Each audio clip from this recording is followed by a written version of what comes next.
Bonjour par ici. Vraiment hyper intéressant d'observer ça, je trouve. C'est un de mes péchés mignons. Ça doit être mon côté un peu méfiant, suspicieux. Quelle bonne idée. J'y vais pas, hein. C'est super angoissant quand même. Et qui aura perdu le contrôle de son véhicule. Ne faites pas ça, ne dramatisez pas comme ça. Je vis un conte de fées, mais clairement. J'ose enfin chausser ma casquette de professeur. Elle a été contrainte de m'abandonner, de me donner. Que je pense que je vais beaucoup pleurer.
Bien le bonjour par ici. Je n'ai trouvé aucun autre endroit aussi calme que ma voiture pour vous parler. Je suis en ville.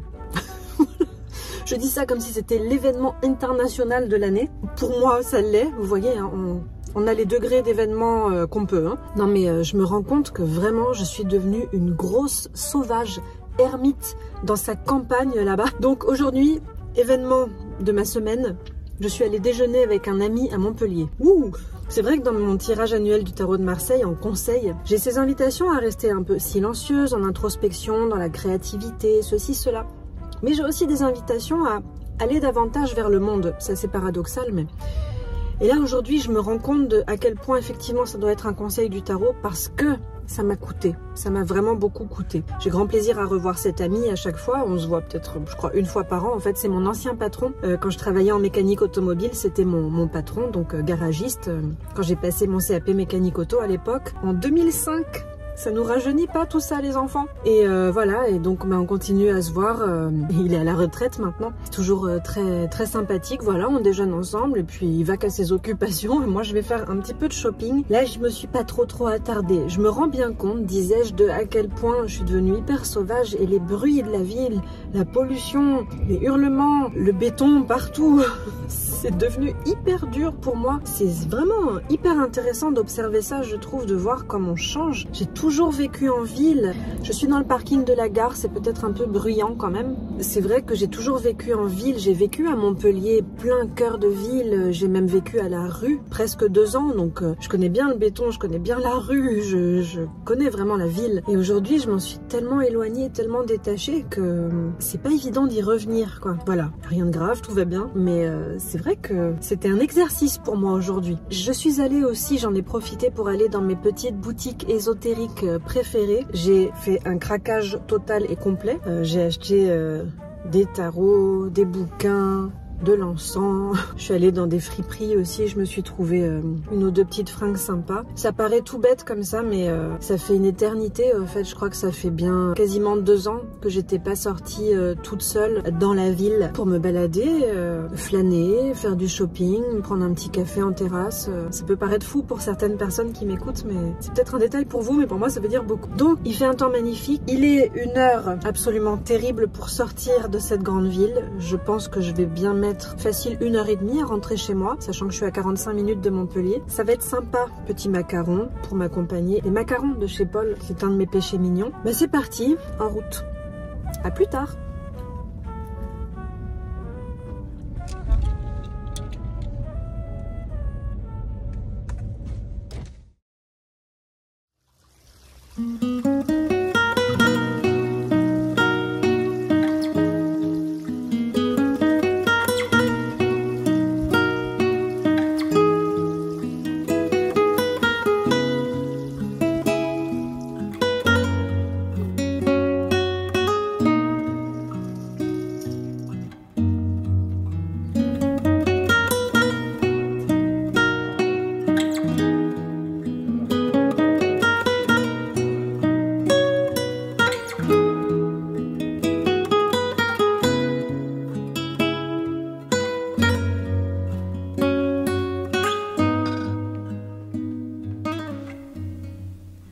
Je souris parce que à chaque fois que je dois préparer l'instant tarot du futur vlog, je me dis qu'est-ce que je vais pouvoir partager, quelle thématique, qu'est-ce que je vais leur apprendre ou quoi.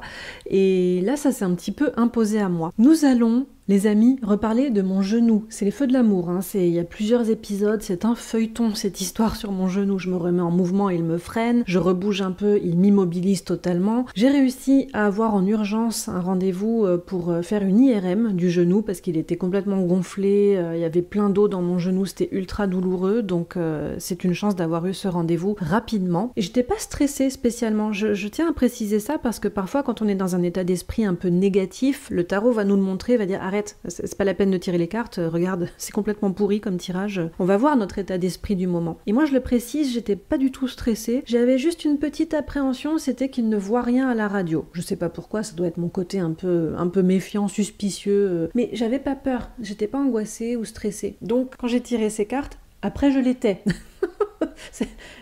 Quelle bonne idée de tirer les cartes comme ça la veille d'un rendez-vous médical. Ne suivez pas mes conseils forcément, hein. C'est pas l'idée du siècle. Surtout quand on se retrouve devant un tirage comme ça et que c'est pas mon cas, donc voilà, heureusement, mais si j'avais été vraiment débutante dans le tarot, j'ai un rendez-vous médical comme ça, le lendemain, je tire ça, j'y vais pas, hein.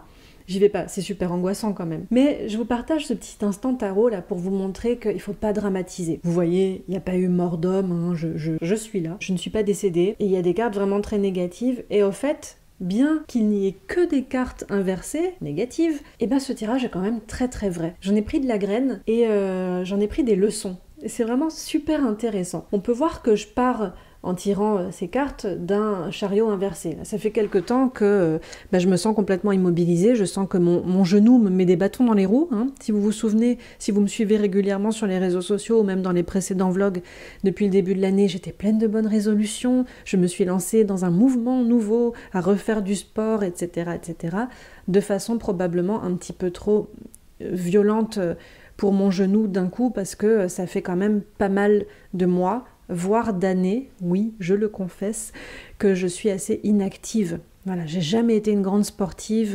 Et là, je m'y suis remise d'un coup avec toute la motivation que j'avais. Et oui, mais mon genou m'a complètement freinée, immobilisée. Donc, je ressens une sorte d'échec par rapport à ça et ça me stresse. Oui, je valide ce chariot inversé. Ici, de ce côté, j'ai choisi de personnifier en quelque sorte mon genou. Ça peut paraître bizarre pour certaines personnes, mais j'ai choisi de faire ça parce que ça me parle beaucoup. Et c'est vrai que depuis quelque temps, du coup, mon genou est immobilisé. En plus, c'est intéressant de voir cette petite patte tendue et l'autre pliée. Et ces derniers temps, je pouvais pas du tout plier la jambe, donc je marchais avec la jambe raide comme ça. C'est assez représentatif de ce pendu qui est complètement immobile aussi, hein. Et puis avec cette idée, avec cet amoureux inversé, hein, le choix imposé en quelque sorte, c'est comme si mon genou imposait tout mon être de s'arrêter, de s'immobiliser. Et c'est vraiment un choix qui est imposé, qui est vraiment pas agréable à vivre. Pas agréable à vivre, on le voit en face ici avec une lune inversée et un monde inversé. C'est vrai que ça fait depuis quelque temps aussi que tout ça, ça me stresse, ça m'angoisse même, et je me mets à m'en faire tout un monde, à me monter le bourrichon, à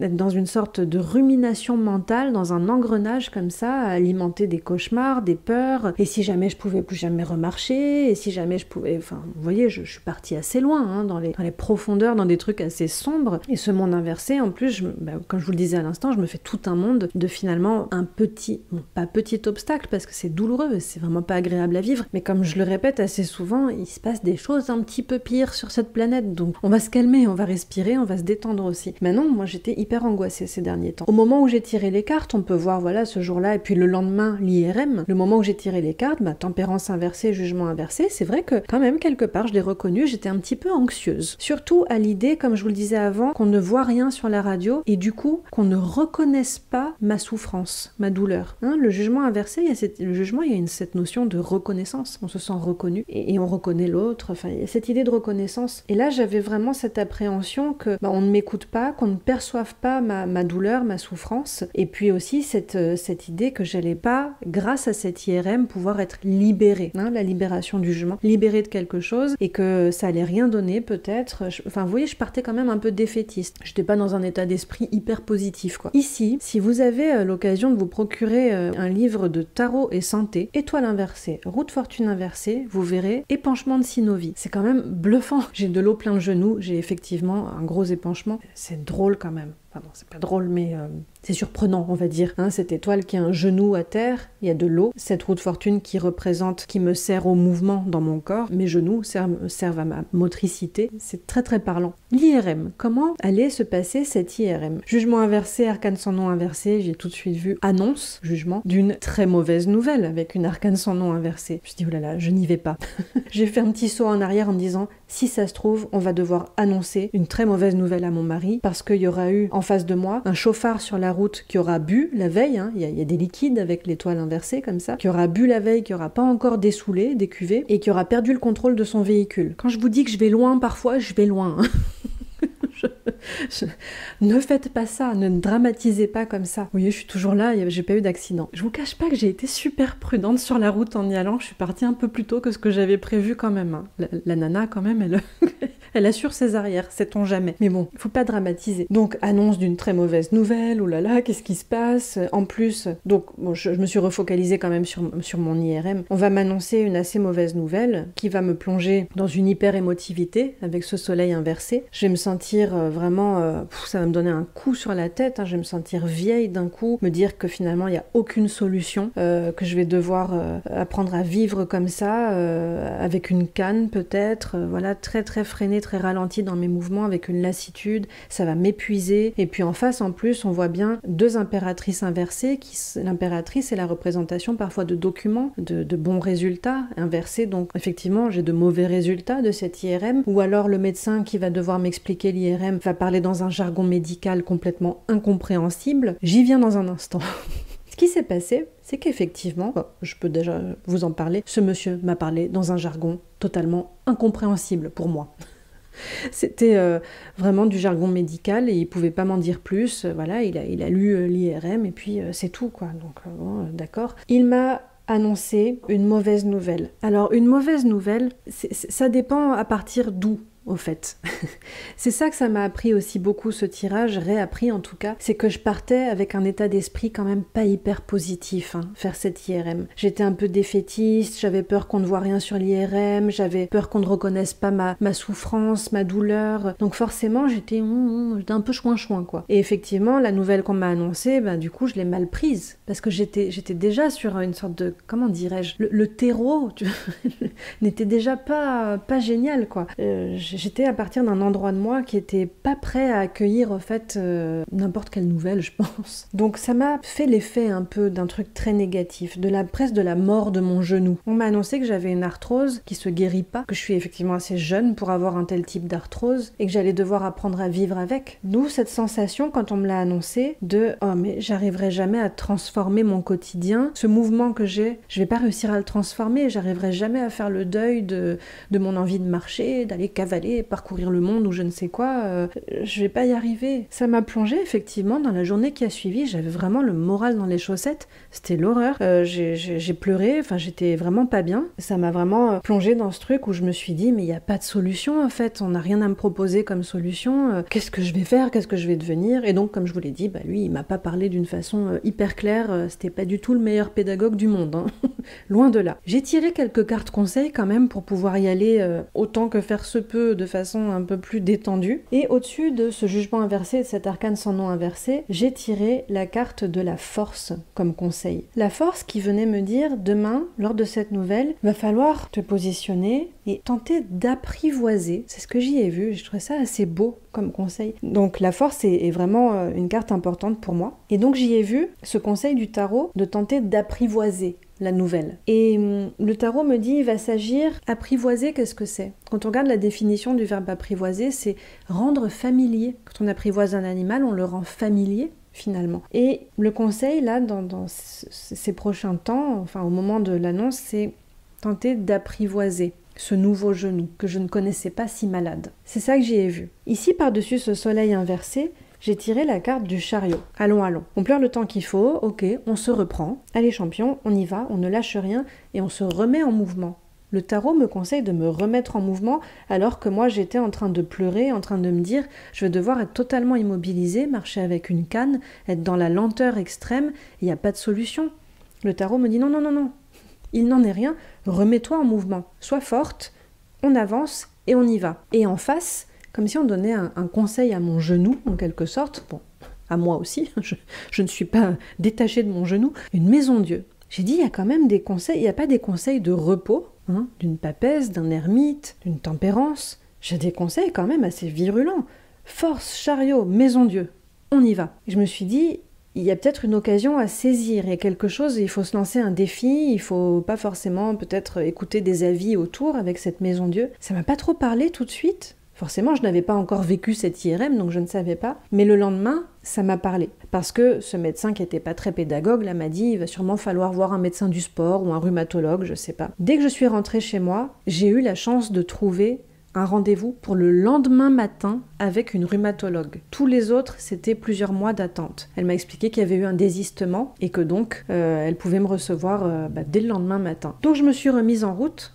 J'ai pris cette responsabilité d'y aller, alors que des personnes de mon entourage me disaient « Oh, j'ai un super rhumato à te conseiller, il peut peut-être te voir à la fin du mois, etc. » J'ai dit « Je mets les bons avis et les bons conseils de certains de mes proches de côté, je prends les choses en main, hein, on prend les choses en main avec une force et un chariot, et je prends ce rendez-vous avec cette rhumatologue. » J'ai suivi ces conseils du tarot de voilà, ne pas attendre, donner un coup de pied dans la fourmilière et tout faire tout de suite, quoi. On n'attend pas, allez, on y va, on rebondit. Parce qu'on va pas s'installer là-dedans, hein, dans un ermite inversé où il y a une lassitude, où c'est pas agréable du tout. On se remet en selle tout de suite. C'est ce que j'ai fait. Je l'ai rencontrée le lendemain matin. J'ai des séances de kiné. Je suis accompagnée par elle aussi. Et elle m'a dit, il faut se remettre en mouvement. Ça va être un défi aussi. Ça va pas être évident, hein, mais il faut se remettre en mouvement. Elle me l'a dit aussi. Et l'avant-veille, le tarot me le disait aussi.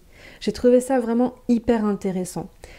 Tout ça donc pour vous dire les amis que c'est pas parce qu'on a plein de cartes inversées et a priori négatives qu'il faut dramatiser. Oui, ça peut annoncer des choses importantes, désagréables, inconfortables. Oui, ça peut. Il faut quand même être lucide. Le tarot parfois nous annonce des choses importantes. Mais il va s'agir, je pense, de travailler notre rapport aux messages reçus par le tarot ou notre rapport aux inconforts de la vie, aux petits deuils, aux gros deuils, aux effondrements que nous souhaitons toujours salutaires. Je pense qu'une belle carte au milieu de tout ça, c'est cette carte de la force. Sachons apprivoiser notre tarot, sachons le rendre familier, hein, cette définition du mot apprivoiser, pour qu'il ne nous fasse plus peur lorsqu'il apparaît comme ça. Bien sûr, j'ai eu un peu peur en voyant toutes ces cartes inversées, mais j'ai fait le choix.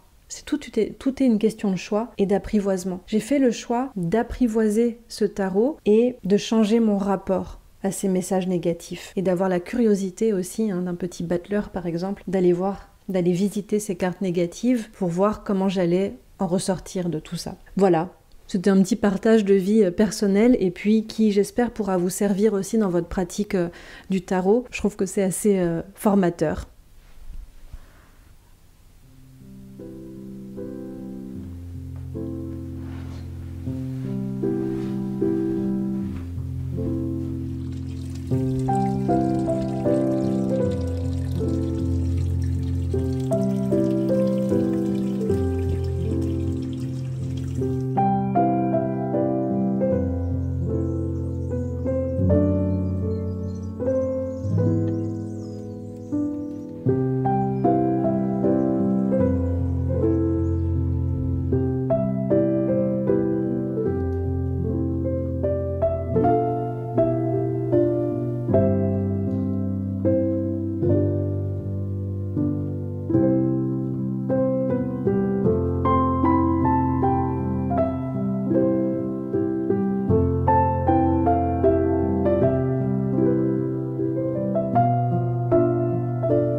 Ça fonctionne. Eh bien coucou par ici, nous sommes un lundi, nous sommes mi-mars et je me rends compte que ça fait un petit moment que j'ai pas filmé grand chose dans mon quotidien because mon genou bloqué, donc il y aura pas trop dans ce vlog des images de la nature, de mes escapades en tout genre où j'aime bien, c'est un peu dépaysant, un peu dynamique. Là non, vous avez vu, c'est un vlog assez casanier finalement, donc à cause de mon genou disais-je, mais aussi à cause, grâce plutôt au fait que je travaille beaucoup grâce parce que je travaille de ma passion, donc forcément c'est toujours joyeux, même si c'est beaucoup de travail, beaucoup d'efforts. Mais en ce moment donc plein de choses, je m'en vais vous narrer tout cela. Je me forme à l'astrologie de coaching, l'astrologie d'accompagnement avec, j'ai encore besoin de le présenter, mon professeur de toujours, Sébastien Michel. Alors pour l'instant, je suis loin de vous accompagner avec l'astrologie. Je débute vraiment, je connais même pas les signes par cœur, les planètes par cœur. Je pars de très loin, qu'on se le dise. À part ça, je suis en train de finaliser la structure de mon petit atelier de découverte et pratique du tarot de Marseille que je vais donner,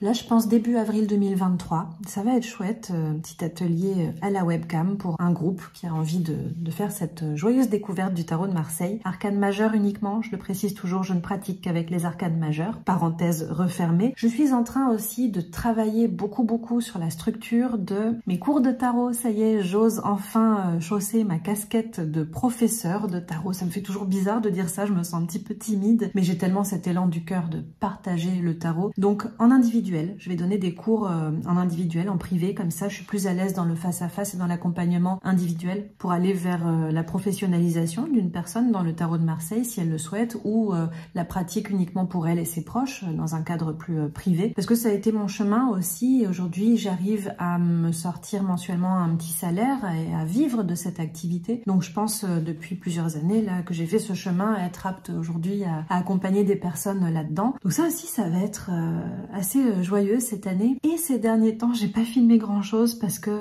il fallait redescendre un petit peu de ce tourbillon d'émotions vécues récemment. Tout autre chose, pas de lien avec le tarot. Si vous me suivez un peu sur les réseaux sociaux, vous avez dû voir passer cette info l'été dernier. J'ai retrouvé ma famille biologique. J'ai été adoptée au Chili, en Amérique du Sud, en 1984 par ma famille française, ma famille qui m'a élevée et que j'ai toujours connue. Et j'ai eu cette chance, parce que je me rends compte que c'est une chance, toutes les personnes adoptées n'ont pas cette possibilité. Moi, j'ai toujours eu en ma possession mon dossier d'adoption avec le récit de la raison pour laquelle ma maman biologique se séparait de moi et pas de mon frère et de mes sœurs. Elle les a gardés avec elle, mais pas moi. Donc elle a été contrainte de m'abandonner, de me donner. Et c'est vrai que si vous connaissez des personnes adoptées ou que vous êtes vous-même une personne adoptée, vous devez, toi-même tu sais, la question qui revient tout le temps, n'as-tu pas envie de retrouver ta mère, tes parents biologiques?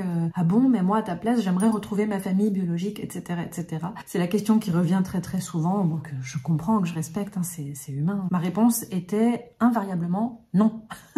J'en avais pas du tout envie, pas du tout de déni, de rejet ou quoi que ce soit, mais je me rendais vraiment compte que c'était pas un besoin. J'étais tellement heureuse dans ma famille adoptive, j'ai eu énormément d'amour, une très bonne éducation, je n'ai manqué de rien, du coup je ressentais pas de manque au fait. Et en 2022, non pas que je me sois mise à ressentir un manque de quoi que ce soit, bien sûr, mais plutôt un besoin de racines, je pense. Et j'ai toujours, depuis que je suis née, ça c'est vraiment, je crois, vraiment dans mes gènes pour le coup, toujours été tellement reliée à mon pays, au Chili que je sais pas. Je me pose pas la question de savoir pourquoi, comment, chercher à comprendre. J'ai eu besoin en 2022 d'avoir un contact avec ma famille biologique. Vive les réseaux sociaux, j'ai juste eu à taper le nom de ces personnes sur Facebook et je me suis vite rendu compte que c'était bien ces personnes. Je les ai retrouvées assez rapidement et les amis, depuis l'été 2022, je vis un conte de fées, mais clairement, je vis vraiment quelque chose.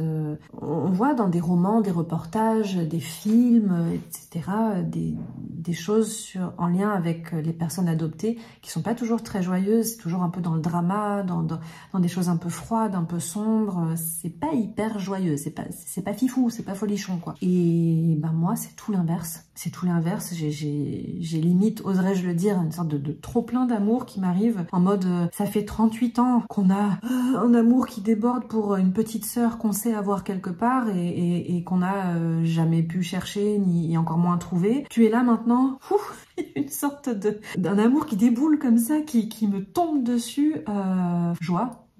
Bonheur, voilà, j'ai pas les mots. C'est absolument magnifique. C'est énormément d'émotions pour ma mère biologique, avec qui j'ai eu des échanges de petites vidéos, mais on s'est pas vu en direct, contrairement à mes sœurs que j'ai pu voir à la webcam l'été dernier. On a beaucoup pleuré, ça a été ultra joyeux. Donc c'est très particulier tout ce que je vis. Et chose toute particulière, quand vous savez à quel point je suis devenue solitaire et casanière dans ma maison, là, dans ma campagne, je viens.